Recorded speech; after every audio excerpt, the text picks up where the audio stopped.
আসসালামু আলাইকুম সবাইকে। কারণ ম্যাক্সিমাম মানুষের ভুল ভেঙেছে, কিন্তু কিছু মানুষ মানতে রাজি নয়, তারা এখনো ভুল ভাঙেনি, তারা ওই ভ্রান্ত ধারণার মধ্যেই আছে। এবার আসা যাক মেইন ঘটনায়।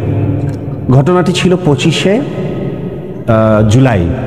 25শে জুলাই একটা কনভেনশন হল স্কাই সিটি, সেখানে হচ্ছিল 71 মিডিয়া আইকনিক অ্যাওয়ার্ডের একটা প্রোগ্রাম। তো সেই প্রোগ্রামে যথারীতি আমাকে নমিনেশন দেওয়া হয়েছিল এবং আমাকে পুরস্কারও দেওয়া হয়েছে।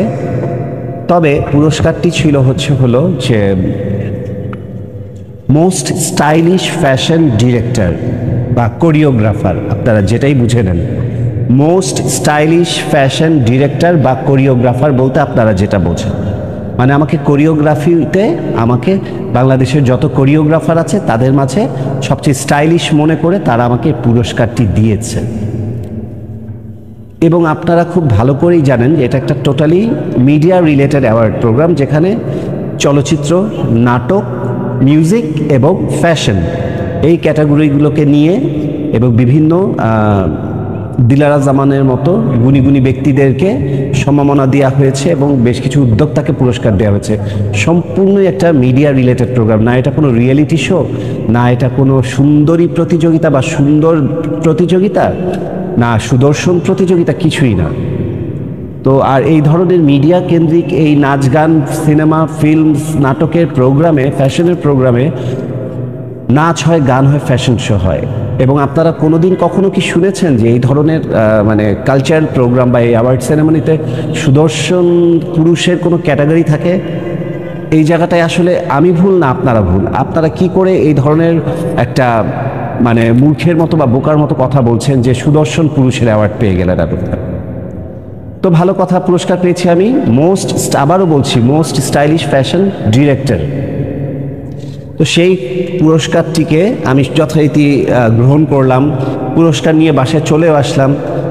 সেদিন রাত থেকেই বাবা অসুস্থ এবং একদিন পরে 27 তারিখেও আমি আরও একটি অ্যাওয়ার্ড প্রোগ্রাম থেকে আরও একটি অ্যাওয়ার্ড গ্রহণ করি। আমি 23 তারিখে একটা অ্যাওয়ার্ড গ্রহণ করেছি, 25 তারিখে করেছি, 27 তারিখে করেছি। তো 27 তারিখেও আমি একটা অ্যাওয়ার্ড মানে রিসিভ করেছি একই ক্যাটাগরিতে। তো যাই হোক, তো ফ্যাশন ডিরেক্টর, ফ্যাশন কোরিওগ্রাফার বা ডিজাইনার বা গ্রুমার আমি, এবং আমি এখন প্রমোশন করি, ব্র্যান্ড প্রমোশন করি। আমাকে এই ক্যাটাগরিগুলোতেই পুরস্কার দেওয়াটা সাজে এবং এতে আমি সম্মানিত বোধ করি এবং দায়িত্ব বোধ করি।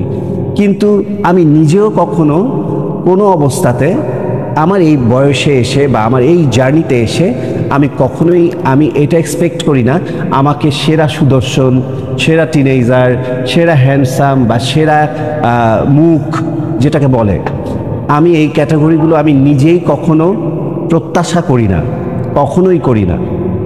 আমি এই ধরনের এক্সপেকটেশন আমার কাছে নেই এবং এই ধরনের বাজে চিন্তা ভাবনা বা এই ধরনের অন্যায় আবদার বা অন্যায় একটা আহ্লাদ আবদার যেটাকে বলে যে আমাকে আপনারা এই ক্যাটাগরিগুলো, মানে আমি এই টাইটেলগুলোও চাই না।